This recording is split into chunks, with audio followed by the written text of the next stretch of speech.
पूछना चाहता हूं, कौन कौन लोग बदलाव चाहते हैं इस बार? कौन कौन बदलना चाहते हैं? वो जो सड़क पे खड़े हैं वो भी बता दे कौन कौन बदलाव चाहता है। हाथ खड़े कर दे सब लोग। आपके लिए एक बहुत बड़ी खुशखबरी लेके आया हूं। आईबी की रिपोर्ट आई है। आईबी मतलब केंद्रीय सरकार की, केंद्र सरकार की, सेंट्रल गवर्नमेंट की एक खुफिया एजेंसी है आईबी। उसने गुजरात में घूम घूम के लोगों से पूछा, जनता से पूछा, इस बार चुनाव में किसको वोट दोगे? आईबी ने अपनी रिपोर्ट दी है कि आने वाले चुनाव के अंदर आम आदमी पार्टी की सरकार बनने जा रही है। बहुत बड़ी बात है। आप लोगों ने कमाल कर दिया, जनता ने कमाल कर दिया। एक नई पार्टी, छोटी सी पार्टी पर ईमानदार पार्टी। आप लोगों ने ईमानदार पार्टी के लिए मन बना लिया। लेकिन आईबी की रिपोर्ट में एक और बात लिखी है, सरकार तो बन रही है लेकिन अभी किनारे पे है। अभी 93-94 सीट आ रही है। 93-94 सीट आएगी तो दिक्कत है। इस बार इतना वोट डालो, इतना वोट डालो कि 150 पार कर जाए। 150 से ज्यादा सीट आनी चाहिए। एक बार जोर का धक्का मारना पड़ेगा। इतना तो पहुंच गए, सरकार बन रही है, इतना पहुंच गए, लेकिन अभी मार्जिन पे है, किनारे पे है। आप सबको मिलकर एक बार जोर का धक्का मारना पड़ेगा। एक बार जोर का धक्का मार दो, 150 पार हो जाएगी। उसके बाद अपनी 5 साल स्थिर सरकार चलेगी दोस्तों। तो सरकार तो बन रही है। दिसंबर में 1 दिसंबर को सरकार बन जाएगी। सरकार बनने के बाद सबसे पहला काम क्या करना है? भ्रष्टाचार खत्म करना है। अपने को करना है कि नहीं करना है? भ्रष्टाचार खत्म करना है। इन लोगों ने लूट लिया गुजरात को। 27 साल इन्होंने लूटने में कोई कसर नहीं छोड़ी। इनके पास, किसी नेता के पास चले जाओ काम लेके, कहते हैं सरकार घाटे में चल रही है, सरकार घाटे में चल रही है, सरकार घाटे में। अरे कहां गया सारा पैसा? एक एमएलए है गुजरात का, इनका, चुनाव लड़ने के पहले उसकी 4 एकड़ जमीन थी। 5 साल में 1000 एकड़ जमीन हो गई। 1000 एकड़ जमीन। इन सारों ने इतने बंगले बनवा लिए, इतनी जमीन खरीद ली अपने बच्चों के नाम, अपनी बीवी के नाम, अपने मां बाप के नाम। बच्चों के बच्चे अभी हुए नहीं, उनके भी नाम जमीन खरीद ली इन्होंने, प्रॉपर्टी खरीद ली इन लोगों ने। इतना पैसा कमा लिया इन लोगों ने, सबने मिलकर लूट लिया गुजरात को। कहते हैं पैसा नहीं है। गुजरात में हर साल गुजरात सरकार 2.5 लाख करोड़ रुपए खर्च करती है। 2.5 लाख करोड़ रुपए, 2.5 लाख करोड़ रुपए, इतने सारे पैसे होते हैं, इतने सारे पैसे। अभी भगवंत मान जी ने बताया आपको। आप लोग सुबह से शाम तक कितना टैक्स देते हो? रोटी खाते हो तो टैक्स देते हो, मोबाइल इस्तेमाल करते हो तो टैक्स देते हो, दूध पीते हो टैक्स देते हो, छाछ पीते हो टैक्स देते हो, दही खाते हो टैक्स देते हो, माचिस इस्तेमाल करते हो टैक्स देते हो, चाय पत्ती पे टैक्स, हर चीज पे जनता टैक्स देती है। अरबों खरबों खरबों खरबों इतना रुपया इन्होंने इकट्ठा कर रखा है। हर साल 2.5 लाख करोड़ रुपया गुजरात सरकार खर्च करती है।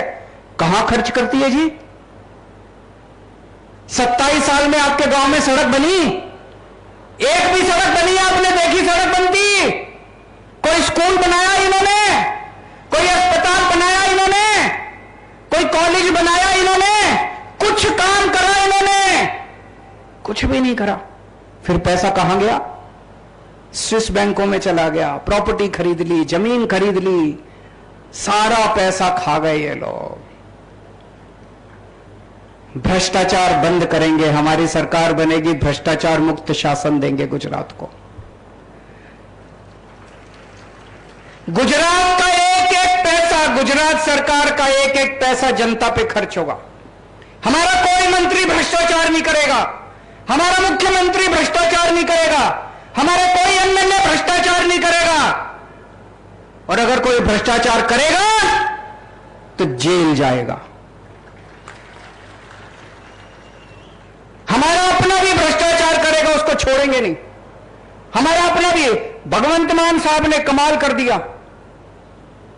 अभी पंजाब के अंदर नई नई सरकार बनी, मान साहब को एक दिन पता चला कि उनका हेल्थ मिनिस्टर कुछ गड़बड़ कर रहा है। अभी विपक्ष को नहीं पता था, अभी मीडिया को भी नहीं पता था। किसी ने आके मान साहब के कान में बोला कि आपका हेल्थ मिनिस्टर गड़बड़ कर रहा है। इन्होंने पता कराया, पता चला हां ये गड़बड़ कर रहा है। पता है इन्होंने क्या किया? अपने हेल्थ मिनिस्टर को पकड़ के जेल में डाल दिया। कभी सुना है? 75 साल आजादी के 75 साल में पहली बार ऐसे हुआ कि किसी मुख्यमंत्री ने अपने हेल्थ मिनिस्टर को पकड़ के जेल में डाल दिया। कट्टर ईमानदार पार्टी है, कट्टर ईमानदार लोग हैं हम, कट्टर ईमानदार सरकार है हमारी। एक पैसे का भ्रष्टाचार नहीं होने देंगे। जो भ्रष्टाचार करेगा जेल जाएगा। और इन नेताओं ने गुजरात के अंदर जितने काले धंधे कर रखे हैं, जितने इतने काले धंधे चल रहे हैं, सारे काले धंधे बंद करेंगे। 2015 के बाद से आज तक जितने पेपर फूटे, ये जो पेपर फूटते हैं ये अपने आप नहीं फूटते, कोई मंत्री कराता है, कोई बड़ा नेता कराता है। आज तक कोई जेल नहीं गया। 2015 के बाद से आज तक जितने पेपर फूटे सबकी जांच दोबारा कराएंगे, और जिन जिन लोगों ने पेपर फोड़े उनको 10-10 साल तक जेल की सजा दी जाएगी।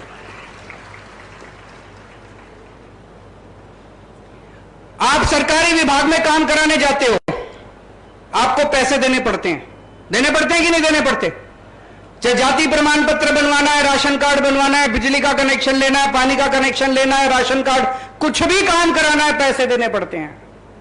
1 दिसंबर के बाद से आपके सारे काम बिना पैसे के होंगे, बिना रिश्वत के होंगे, कोई पैसा देने की जरूरत नहीं पड़ेगी। अभी जो यशुदान भाई ने बताया, आपको लग रहा होगा वैसे ही फेंक रहा है यशुदान, झूठ बोल रहा है। दिल्ली में हमने एक व्यवस्था कर दी। अब एक एक करके हम सरकारी दफ्तर पे ताला लगाते जा रहे हैं, बंद करते जा रहे हैं। अब आपको अपना काम कराने के लिए सरकारी दफ्तर जाने की जरूरत नहीं है। हमने ऐसी व्यवस्था कर दी, आपको कोई भी काम कराना है आप फोन करो, आप बोलो मेरे को यह काम कराना है, राशन कार्ड बनवाना है, बिजली कनेक्शन लेना है, फलाना ढिमका, सरकारी अफसर आपके घर आके आपका काम करके जाता है, आपको दफ्तर जाने की जरूरत नहीं है।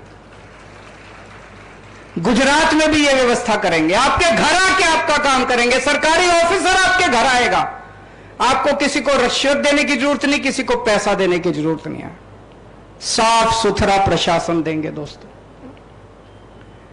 कल मैं गुजरात आया, मैंने देखा चारों तरफ इन लोगों ने मेरे खिलाफ पोस्टर लगा रखे थे। इतने बड़े बड़े होर्डिंग, इतने बड़े बड़े पोस्टर मेरे खिलाफ, मेरी एक तस्वीर उसमें, और तस्वीर के बगल में इन्होंने भगवान के खिलाफ बड़े अपशब्द, अपमानजनक शब्द इन लोगों ने लिखे हुए थे भगवान जी के खिलाफ। मेरे को बड़ी तकलीफ हुई, बहुत दुख हुआ मुझे। मैं जानता हूं कि तुम लोग, ये लोग मेरे से नफरत करते हैं, ये लोग मेरे से बहुत नफरत करते हैं। तुम मेरे को जो मर्जी कर लो, भगवान के खिलाफ तो कम से कम कुछ मत बोलो। भगवान को तो बख्श दो, भगवान का अपमान तो मत करो कम से कम। भगवान का अपमान कौन करता है?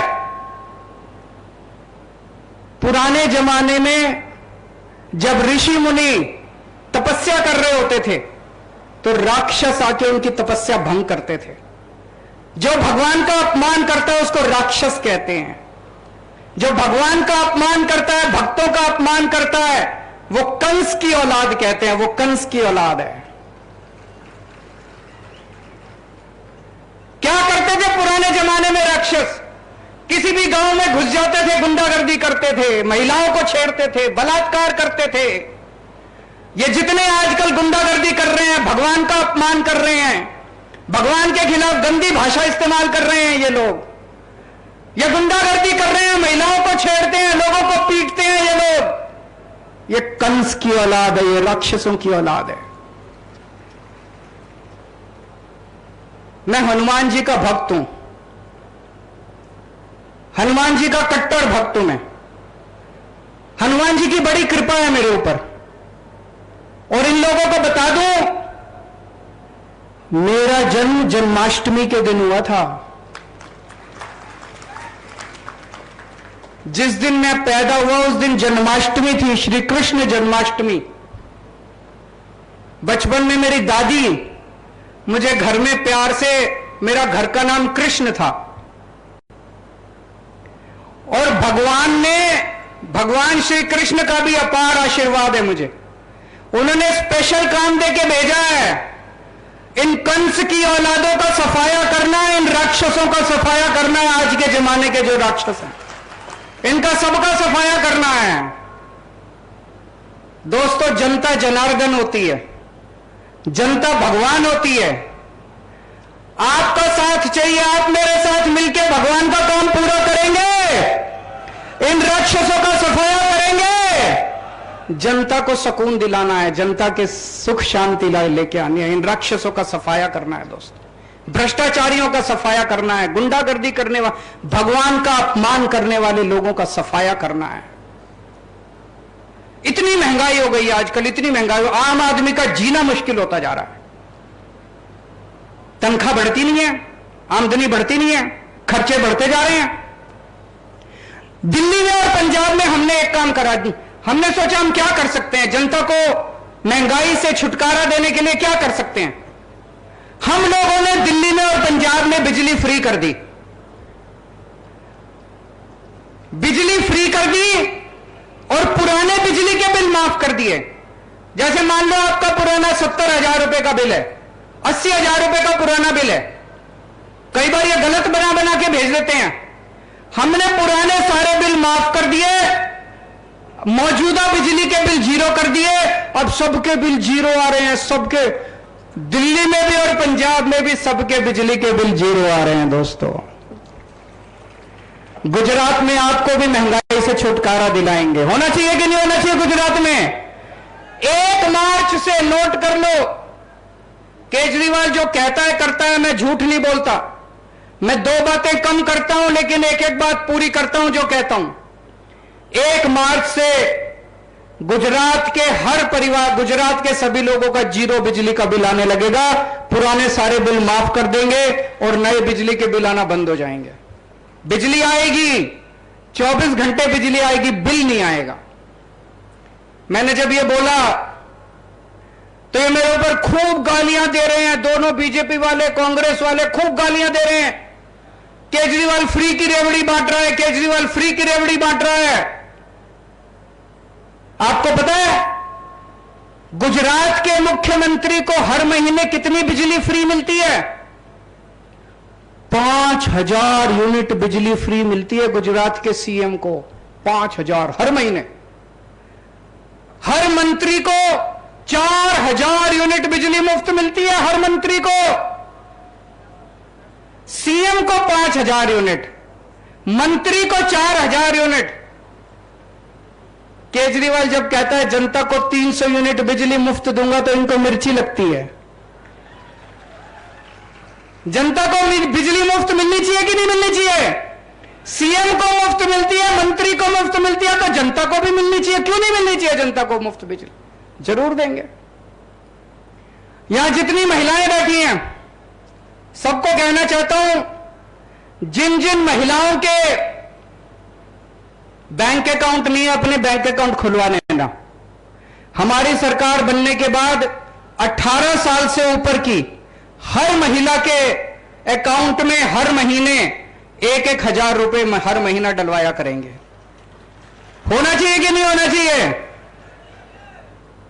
मैं ऐसी कई बेटियों को जानता हूं जो पैसे की कमी के कारण उनकी पढ़ाई छूट जाती है। उनके अकाउंट में 1,000 रुपए जाएंगे तो उनकी पढ़ाई नहीं छूटेगी, वो बेटी अपना बेचारा अपना पढ़ाई पूरी कर लेगी। 1,000 रुपए हर महिला को मिलेंगे, उसके 100 काम आते हैं महिला के, उसके काम पूरे होंगे। मैं सभी महिलाओं को कहना चाहता हूं, हमें तुम्हारे चिंता करवानी जरूर नहीं। तुम्हारो भाई આવી ગયો છે।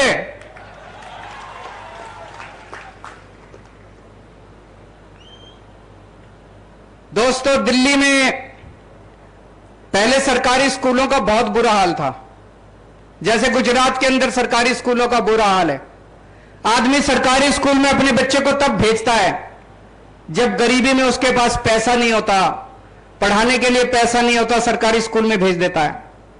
दिल्ली में भी पहले स्कूल टूटे पड़े थे, बिल्डिंग टूटी पड़ी थी, छत टूटी पड़ी थी, बैठने को जगह नहीं थी, टीचर पढ़ाते नहीं थे।